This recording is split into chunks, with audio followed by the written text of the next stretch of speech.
ప్రభువు నందు ప్రియ దేవుని బిడ్డలారా, నేటి వాక్య ధ్యానం కొరకు సహకారాన్ని ఇస్తున్న కుటుంబం ఏలూరు పడమర వీధి వాస్తవ్యులు శ్రీమతి ముత్యాల సంతోషం తల్లి గారు. వీరిని వీరి కుటుంబాన్ని ప్రభువు దీవించినట్లు ప్రార్థన చేద్దాం. ఈ దినం ప్రపంచ మహిళా దినోత్సవం. యేసే పరిష్కారాన్ని వీక్షిస్తున్న మహిళా వీక్షకులందరికీ ప్రత్యేక శుభాకాంక్షలు. బైబిల్ గ్రంథంలో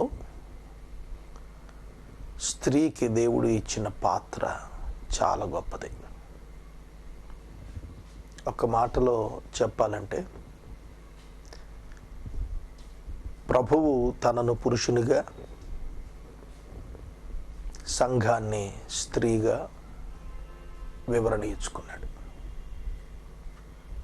How much prominence Jesus has given to women. దీనిలో మనకు అర్థమవుతుంది. యేసుక్రీస్తు ప్రభు పరిచర్యను పోషించిన వారు మహిళలే. యేసుక్రీస్తు ప్రభువు 3.5 సంవత్సరాల పరిచర్యను పోషించిన వారు మహిళలే. యేసుక్రీస్తు ప్రభు సిలువ నద్ద ఉన్నవారు కూడా మహిళలే. యేసుక్రీస్తు ప్రభు సమాధి నద్ద ఆదివారం తెల్లవారుజామున వెళ్ళిన వారు కూడా మహిళలే. యేసుక్రీస్తు ప్రభు పునరుద్ధానం చెందిన తరువాత మొట్టమొదటి ప్రత్యక్షత మహిళకే ఇచ్చారు. మగ్దలేన మరియ మొదట ఆయన చూచింది. యేసుక్రీస్తు ప్రభు యూరప్ ఖండంలో మొట్టమొదట రక్షించుకున్న విశ్వాసి మహిళ. తుయతైర పట్టణస్థురాలు, ఊదా రంగు పొడి అమ్ముకున్నటువంటి లూథియా. ఇవాళ ప్రపంచంలో అత్యధిక క్రైస్తవ దేశాలు ఉన్నాయి యూరప్ ఖండంలో. వారి ఆరిజిన్ ఒక లేడీ. బైబిల్ గ్రంథంలో ప్రభువు ఆయన వంశావళిలో స్త్రీలకు చోటునిచ్చాడు. బైబిల్ గ్రంథంలో యేసుక్రీస్తు ప్రభు స్త్రీల పట్ల కనికరాన్ని చూపాడు. ప్రేమను, జాలిని, దయను చూపించాడు. చిన్న కుమార్తె యాయిరు కుమార్తెను బ్రతికించాడు. బైబిల్ గ్రంథంలో మనం చూస్తున్నప్పుడు నడుము వంగిపోయిన ఒక యవనస్తురాలు యేసు చేత స్వస్థపరచబడింది. ఆవిడ మహిళ. బైబిల్లో స్త్రీ పురుష వ్యత్యాసం లేదు. Equally treated. ఇది ప్రతి క్రైస్తవ మహిళ తెలుసుకోవాలి. ఇండియన్ చర్చెస్లో హైయెస్ట్ అటెండింగ్ నెంబర్ ఉమెన్. ఈ మధ్యన నా మిత్రుడు, ఒక విదేశీ సోదరుడు తీసుకుని వచ్చారు. ఆయన ఒక మీటింగ్ పెట్టాడు. చర్చెస్లో మగవాళ్ళు ఉండటం లేదు, మగవాళ్ళను ఎలా చర్చెస్లో తీసుకుని రావాలి అనే అంశం మీద మీటింగులు పెడుతున్నారు వాళ్ళు. ఏ సంఘానికన్నా వెళ్ళండి, అత్యధిక శాతం మహిళలే. ఏ సువార్త కూటానికన్నా వెళ్ళండి, అత్యధిక శాతం మహిళలే. ఏ సంస్థ పోషకుల రసీదు పుస్తకాలైనా తిరగేయండి, అత్యధిక శాతం మహిళలే. 25 సంవత్సరాల సేవా పరిచర్యలో నేను ఎరుగుదును. అత్యధిక శాతం స్పాన్సర్స్ విమెన్. మహిళా దినోత్సవం సందర్భంగా క్రైస్తవ మహిళకు 3 బాధ్యతలు ఉన్నాయి. ఒకటి, కుమార్తెగా దేవునికి తల్లిదండ్రులకు మహిమ తేవాలి. 2, భార్యగా దేవునికి భర్తకు మహిమ తేవాలి. 3, తల్లిగా బిడ్డలకు దేవునికి మహిమ తెచ్చేదిగా ఉండాలి. ఈ 3 రెస్పాన్సిబిలిటీస్, మేజర్ రెస్పాన్సిబిలిటీస్, ఎడ్యుకేషన్తో సంబంధం లేకుండా, రిలీజియన్తో సంబంధం లేకుండా, ఫైనాన్షియల్ స్టేటస్తో సంబంధం లేకుండా ఎక్సలెంట్గా ఆర్గనైజ్ చేయగలిగే వాళ్ళు మహిళలు. చిన్న పల్లెటూరి గృహిణి మొదలు పెద్ద పెద్ద నగరాలలో ఉండే ఘనమైన ధనవంతుల కుటుంబాల్లోని స్త్రీల వరకు వారికి అడ్మినిస్ట్రేషన్ ఆఫ్ హోమ్ వెన్నతో పెట్టిన విద్య. కనుక ఒక పురుషుని చదివిస్తే ఒక పురుషునికే విద్య వస్తుంది, కానీ ఒక స్త్రీని చదివిస్తే కుటుంబం అంతా విద్యాధికులు అవుతారు అన్నారు. Women's role is very dominant in church. కనుక బైబిల్ కూడా చెబుతోంది, ఇశ్రాయేలును కన్యకగా పిలిచాడు, సియోను కుమారిగా పిలిచాడు, సంఘాన్ని కన్యకగా పిలిచాడు, క్రీస్తు వధువుగా పిలిచాడు. Many applications in Bible women based. కనుక చీరప్ ప్రియ సహోదరులారా, మీరు దీవించబడ్డారు. మగజాతికి మీరు దీవెనగా ఉన్నారు. I appreciate all your efforts. మీకోసం నేను ఒకసారి ప్రత్యేకంగా ప్రార్థించి నేను దేవుని యొక్క వాక్యములో జెఫన్యా గ్రంథం 3వ అధ్యాయం నేడు ముగిస్తాను. మమ్మను మిక్కిలిగా ప్రేమిస్తున్న మా తండ్రి, మరోసారి మా క్రైస్తవ సోదరి మణుల కొరకు వందనాలు చెల్లిస్తున్నాను ప్రభు. ప్రపంచ మహిళా దినోత్సవంలో మీ బిడ్డలు, సంఘంలోని స్త్రీలు కూడా భాగస్థులే.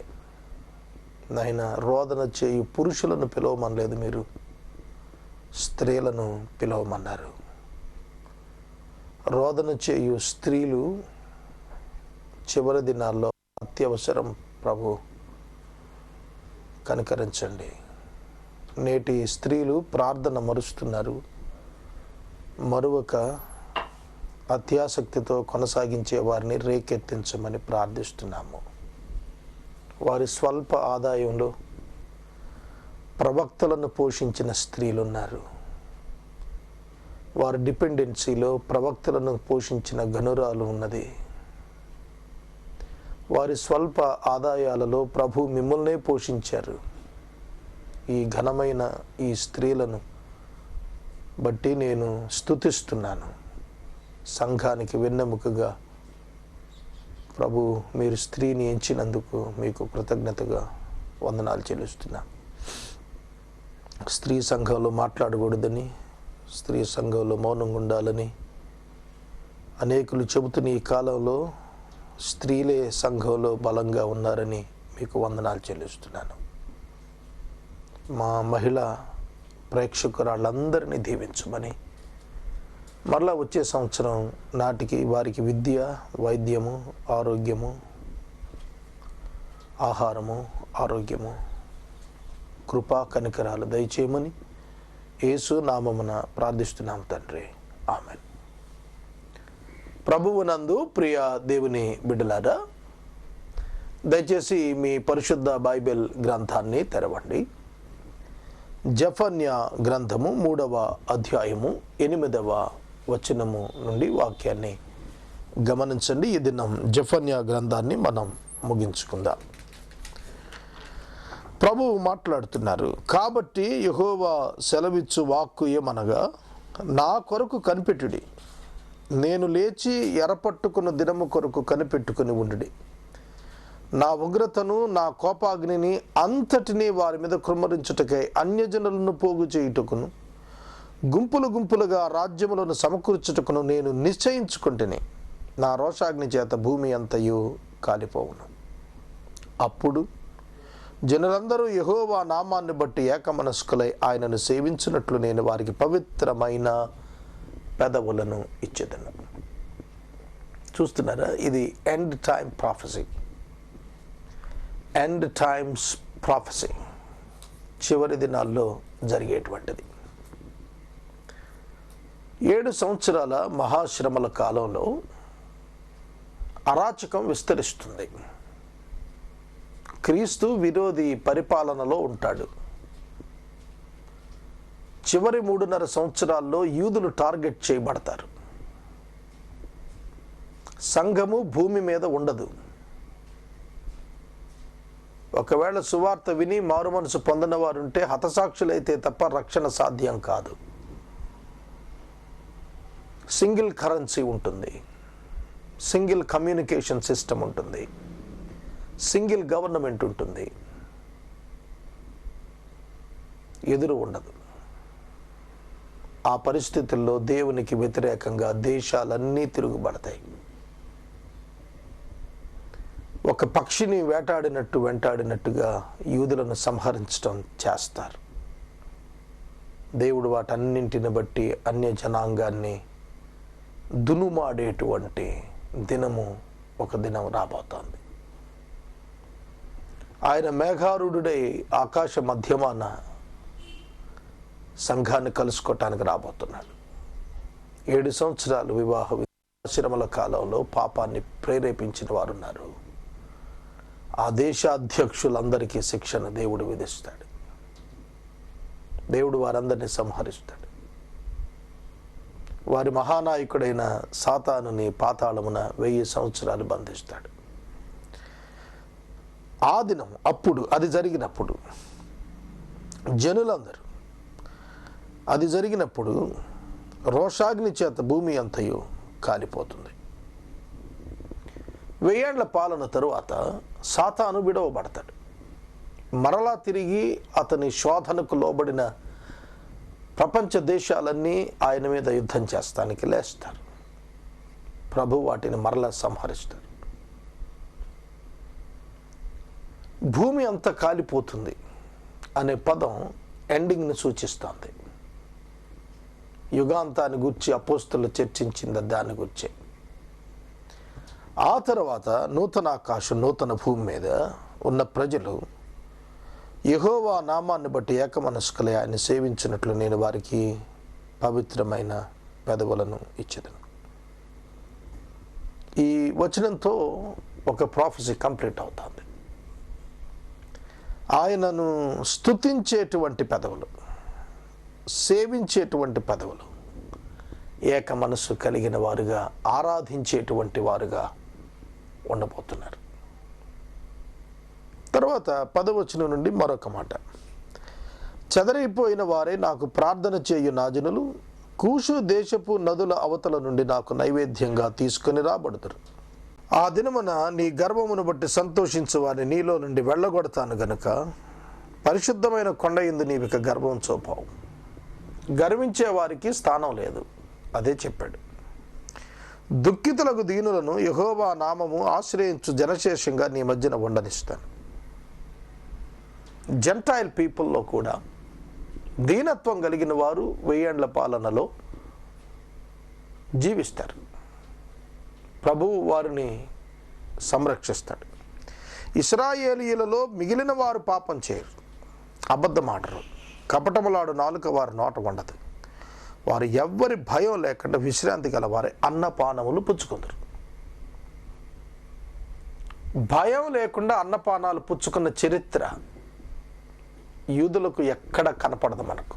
చాలా రేర్ కండిషన్స్. సొలొమోను యొక్క 40 సంవత్సరాల పాలనలో భయం లేకుండా వాళ్ళు అన్నపానాలు పుచ్చుకున్నారు. అయినప్పటికీ వారికి సైన్యం ఉంది. చుట్టుపక్కల శత్రు దేశాలు ఉన్నాయి. దేవుని కాపుదల వలన ఆనాడు భద్రత, శాంతి దొరికింది సొలొమోను కాలంలో.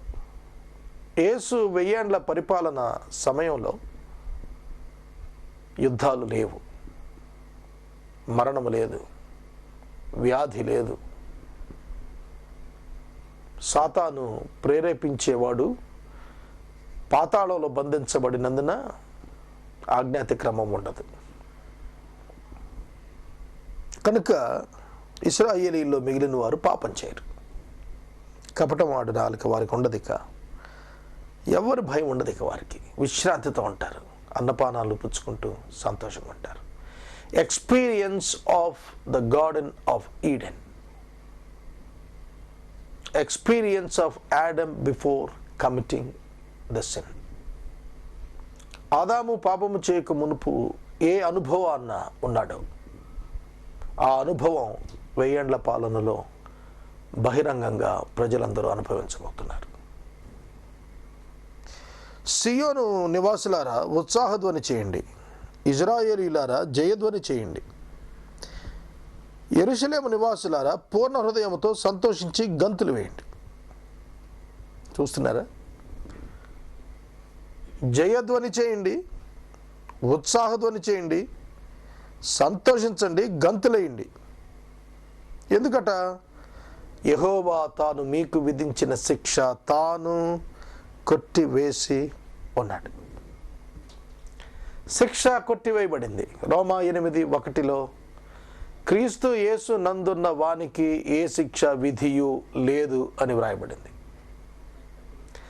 ప్రభువగు యేసు క్రీస్తును అంగీకరించిన వారు యూదులైనా యూదేతరులైనా ఏ జాతి వారైనా వారి పాపమునకు శిక్ష కొట్టివేయబడిను.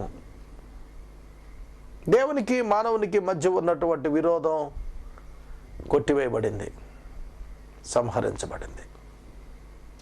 No enmity between God and human being in regarding sin. పాపాన్ని గురించి మానవులకు దేవునికి వ్యాజ్యం లేదు. ఇప్పుడు యేసును అంగీకరించాడా, అంగీకరించలేకుండా ఉన్నాడా అనేదే వ్యాజ్యం. గాడ్ గివెన్ ఫర్గివ్నెస్, దేవుడు ఉచితంగా కృప ద్వారా అనుగ్రహించిన పాప క్షమాపణ అందుకోవటానికి ఇష్టపడ్డా? ఏదైనా వనంలో దేవుడే బలి ఇచ్చాడు, వస్త్రాలు చర్మముతో చేయించాడు, తొడిగించాడు. దేవుడే ప్రణాళిక చేశాడు, దేవుడే పని చేశాడు, దేవుడే తొడిగించాడు. ఆదాము సింపుల్గా తొడిగించుకున్నాడు. Adam accepted the garments given by God, leather garments, చర్మపు చొక్కాయిలు వేస్తుంటే పుచ్చుకున్నాడు, డినై చేయలే. రక్షణ కూడా అంతే. నిత్యరాజ్యమునకు మార్గము దేవుడు సిద్ధం చేశాడు, దాన్ని మనం అంగీకరిస్తే చాలు. పరలోకానికి వెళ్ళాలి అంటే నువ్వు తలకిందులుగా తపస్సు చేయక్కర్లేదు, నీ ఆస్తులు సమర్పించక్కర్లేదు, ముళ్ళ బాటల్లో తిరగక్కర్లేదు, రాళ్ల బాటల్లో నడవక్కర్లేదు, ఇక్కడికక్కడికి పరుగులెత్తక్కర్లేదు. ఉన్న చోటనే నేను పాపిని ప్రభు, నన్ను క్షమించు, నేను నిన్ను అంగీకరిస్తున్నాను, నన్ను క్షమించు అని అడిగితే చాలు. యేసును అంగీకరిస్తే పాప క్షమాపణ. ఆయన నామమును అంగీకరించిన వారందరికీ దేవుడు ఉచితంగా పాప క్షమాపణ ఇస్తున్నాడు. ఇది కృపాకాలంలో అమలవుతుంది. దీన్ని మనం తెలుసుకోవాలి. దేవుడు తాను విధించిన శిక్ష, పాపము వలన వచ్చు జీతము మరణము అని ప్రకటించిన దేవుడే ఆ శిక్ష కొట్టేశాడు. శాసనము వ్రాసిన వాడు బ్రతికి ఉండగా శాసనము కొట్టివేయబడుట కుదరదు. శాసనము రాసిన దేవుడు నరునిగా వచ్చి మరణించాడు, అందుకే శాసనం కొట్టివేయబడింది. ధర్మశాస్త్రాన్ని నెరవేర్చి సంపూర్తి చేసి తొలగించేశాడు. మనకు విరోధంగా ఉన్నటువంటి ఆ చేవ్రాతను శిలువపై తుడిచేశాడు. కాబట్టి మనకు శిక్ష లేదు. క్రీస్తు యేసునందున్న వానికి ఏ శిక్ష విధియో లేదు. ఇశ్రాయేలునకు రాజు అయిన యెహోవా మీ మధ్యన ఉన్నాడు, ఇక మీదట మీకు ఏ అపాయము సంభవించదు. Glorious promise. ఏ అపాయము మీకు సంభవించదు. 1000 ఏళ్ల పరిపాలన అనంతరం ఏ అపాయం ఉండదు విశ్వాసులకు. 1000 ఏళ్ల పరిపాలనలో ఏ అపాయం ఉండదు విశ్వాసులకు. 1000 ఏళ్ల పరిపాలన తరువాత బహుమానాలు ఉంటాయి విశ్వాసులకు. ఆ దినమున జనులు మీతో ఇట్లా అంటారు, యెరూషలేమా భయపడకు, సియోను ధైర్యం తెచ్చుకో, నీ దేవుడైన యెహోవా నీ మధ్యనున్నాడు. యేసును గుర్చిన మాటలు ఇవి. నీ దేవుడైన యెహోవా నీ మధ్యన ఉన్నాడు. ఆయన శక్తివంతుడు, ఆయన మిమ్మును రక్షించును. ఆయన బహు ఆనందముతో నీ యందు సంతోషించును. నీ యందు తనకున్న ప్రేమను బట్టి శాంతం వహించి నీ యందు సంతోషం చేత ఆయన హర్షించును. ఆయన ఆనందం చెప్పబడింది. ఆయన ఆనందిస్తున్నాడు తన ప్రజల మధ్య. యేసు తన ప్రజల మధ్య ఆనందంగా ఇప్పుడున్నాడు. మొదటి రాకడలో ఆయనను ఆనందంగా ఉంచలేదు. 1000 ఏళ్ల పాలనలో ఆయన బహుగా సంతోషిస్తాడు. ఎందుకంటే ఆయన న్యాయ విధులను వారు అనుసరిస్తారు. మోషే ధర్మశాస్త్రం 1000 ఏళ్ల పరిపాలనలో ఉండదు. క్రీస్తు వారి మధ్యన ఉండగా ఆయన వారికి న్యాయ విధులను నేర్పగా వారు దానిని ఫాలో అవుతారు. ఇది మనం ప్రత్యేకంగా గుర్తించాల్సింది. నీ నియామక కాలపు పండుగలకు రాలేక చింతపడు నీ సంబంధులను నేను సమకూరుస్తాను. వారు గొప్ప అవమానం పొందినవారు. ఆ కాలమున నిన్ను హింసపెట్టి వారందరినీ నేను శిక్షిస్తాను. కుంటుచు నడుచు వారిని నేను రక్షిస్తాను. చెదరగొట్టబడిన వారిని సమకూరుస్తాను. ఏ ఏ దేశాల్లో వారు అపఖ్యాతి అవమానం పొందారో వారికి అక్కడ మంచి పేరు కలుగజేస్తాను. ప్రకటన 3లో కూడా ఈ మాట చెప్పాడు. సంఘాన్ని గురించి చెప్పాడు. ఇక్కడ ఇశ్రాయేలు గురించి చెబుతున్నాడు. ఎక్కడ నువ్వు అవమానం పొందావో అక్కడ నీకు ఖ్యాతి కలిగిస్తాడు, మంచి పేరు కలిగిస్తాడు. ఎలా ఉంది మీకు ఈ మాట? మనం ఎక్కడ అవమానం పొందామో అక్కడ మన నామాన్ని ఘనపరిచేటువంటి దేవుడు ఉన్నాడు. దేవుడు ఘనపరచబడితే మనం ఘనపరచబడినట్లు. ఆ కాలమును మీరు చూస్తుండగా నేను మిమ్మల్ని చెరల నుండి రప్పించి మిమ్మల్ని సమకూర్చిన తర్వాత మిమ్మల్ని నడిపిస్తాను. నిజంగా భూమి మీద ఉన్న జనులందరి దృష్టికి నేను మీకు ఖ్యాతిని మంచి పేరును తెప్పిస్తాను. ఇది యెహోవా వాక్కు. Promise to juice. యూదులకు దేవుడిస్తున్న వాగ్దానం, మీకు మంచి పేరు వస్తుంది. ఇప్పుడు యూదులకు మంచి పేరు లేదు. కుట్రదారులు అన్నాడు మొన్న నాతో మాట్లాడుతూ. యూదులను టార్గెట్ చేస్తుంది ప్రపంచం. చర్చ్ని టార్గెట్ చేస్తుంది ఫైనల్ డేస్లో ప్రపంచం. ఇది వాస్తవం.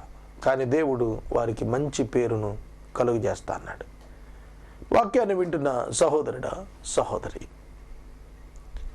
మంచి పేరు. ప్రసంగి రాశాడు, సుగంధ తైలము కంటే మంచి పేరు మేలన్నాడు. ఈ లోకంలో ఏం సంపాదిస్తాం? చాలామంది సంపాదిస్తున్నారు, వెళ్ళిపోతున్నారు. నీ సంపాదనలో మంచి పేరు అనేది నువ్వు సంపాదించాలనుకుంటే వచ్చేది కాదు. అది దేవుడిస్తే వచ్చేది వేరు, ఒకడు స్వయంగా ప్రయత్నం చేస్తే వచ్చేది వేరు. అది చాలా అల్పంగా ఉంటుంది. దేవుడు ఇచ్చినటువంటి ఘనత, దేవుడిచ్చిన మంచి పేరు, అది శాశ్వతంగా ఉంటుంది. బైబిల్లోని భక్తుల చరిత్రలో చూడండి, వారి ప్రారంభాలు చాలా చిన్నగా ఉంటాయి. వారి జీవితాల్లో శ్రమలు ఉంటాయి. వారు అవమానాలు గుండా నడిచిన వారే, పేదరికాన్ని అనుభవించిన వారే, తరమబడిన వారే, బాధించబడిన వారే. కానీ వారి చరిత్రలు అమోఘంగా చరిత్రలో నిలిచిపోయాయి. కనుక క్రీస్తు కొరకు జీవించేటువంటి వాడు తగిన ఫలాన్ని పొందుతాడు. సద్భక్తితో బ్రతకను ఉద్దేశించిన వాడు, క్రైస్తవుడిగా సద్భక్తితో బ్రతక ఉద్దేశించిన వాడు తప్పక హింస నొందుతాడు. కానీ ముగింపు చాలా ఆశీర్వాదంగా ఉంటుంది. ఈ రాత్రి వాక్యం ఉంటున్న సహోదరుడా, సహోదరి, జెఫన్యా గ్రంథం యూదులు చెరకు వెళ్ళక ముందు, ఇశ్రాయేలు ఉత్తర రాజ్యం చెరకు వెళ్ళిన తర్వాత ప్రజలకు హెచ్చరిక చేస్తూ జెఫన్యా చెప్పాడు. జెఫన్యా యొక్క ప్రవచనాల్లో రెస్టోరేషన్ ప్రధానం. దేవుడు యూదులను విడిచిపెట్టడు అనేది చెబుతున్నాడు. తన బిడ్డలను ఆయన ఎన్నడూ విడువడు. ఆయన ప్రణాళిక స్పష్టంగా వివరించబడింది. నేటి వాక్య ధ్యానానికి సహకారము ఇచ్చిన కుటుంబం పడమర వీధి వాస్తవ్యులు ముత్యాల సంతోషం టీచర్ గారు సహకారాన్ని ఇచ్చారు. దేవుడు ఈ కుటుంబాన్ని దీవించాలని నేను ప్రార్థిస్తున్నాను. ఇంటర్మీడియట్ పరీక్షలు జరుగుతున్నాయి. ఇవాళ ఫస్ట్ ఇయర్, రేపటి దినం సెకండ్ ఇయర్ గ్రూప్ సబ్జెక్ట్స్ పరీక్షలు జరుగుతున్నాయి. చాలామంది క్రైస్తవ బిడ్డలు పరీక్షలు రాస్తున్నారు. చాలామంది ప్రార్థన మనవులు ఇస్తున్నారు. వారందరూ కూడా జ్ఞానంగా మంచి మార్కులు సాధించేట్టుగా మనందరం ప్రార్థన చేద్దాం. అనారోగ్యంతో ఉన్న కుటుంబాల కొరకు ప్రత్యేకంగా ప్రార్థిద్దాం. మహిళా దినోత్సవం కనుక మీ కుటుంబంలోని మహిళలందరికీ కూడా శుభాకాంక్షలు యేసే పరిష్కారం పక్షంగా తెలియచేయండి. ఎపిసోడ్ సహకారులు కావాలి, అనుదినం కావాలి. ముందుకు రండి. భారత మిషన్ పొలముల పరిచర్యలో ఈ మాసం అమృత్సర్లో పాస్టర్స్ అండ్ మిషనరీస్ మీట్ ఏర్పాటు చేశారు. దాని యందు ఇతర రాష్ట్రాలకు సువార్థికుల ఎంపిక జరగబోతోంది. మంచి మిషనరీలు వచ్చేటట్లు ప్రార్థించండి. జమ్మూ కాశ్మీర్లో పనిచేస్తున్న డేవిడ్ కెనడీ రాజన్ కొరకు, అమృత్సర్ పంజాబ్లో పనిచేస్తున్న శామ్యుల్ మసీహ్ కొరకు ప్రార్థించండి. ప్రార్థించుకుందాం. రేపటి వాక్య ధ్యానంలో హగ్గయి గ్రంథాన్ని మనం ధ్యానం ప్రారంభిద్దాం. ప్రార్థన. మమ్మల్ని మిక్కిలిగా ప్రేమిస్తున్న మా తండ్రి వందనాలు. వాక్యము విన్న బిడ్డలను దీవించము. సహకారం ఇచ్చిన తల్లిగారు ముత్యాల సంతోషం గారిని దీవించండి, దీర్ఘాయుష్యం ఇవ్వండి, ఆరోగ్యం దయచేయండి, నెమ్మదితో కూడిన దినములను ప్రసాదించండి. ఎపిసోడ్ సహకారాలను పంపండి. భారత మిషన్ పొలములను ఆదుకొనండి. మా ప్రతి అవసరం మీ మహిమేశ్వరంలో తీర్చండి. ఇంటర్మీడియట్ ఎగ్జామ్స్ రాస్తున్న బిడ్డలకు తోడుగా ఉండండి. యేసు నామమున ప్రార్థిస్తున్నాం తండ్రి, ఆమెన్. తండ్రి అయిన దేవుని ప్రేమ, కుమారుడి యేసయ్య కృప, పరిశుద్ధాత్మని యొక్క అన్యోన్య సహవాసం సదాకాలం మనందరికీ తోడైనను గాక. ఆమెన్.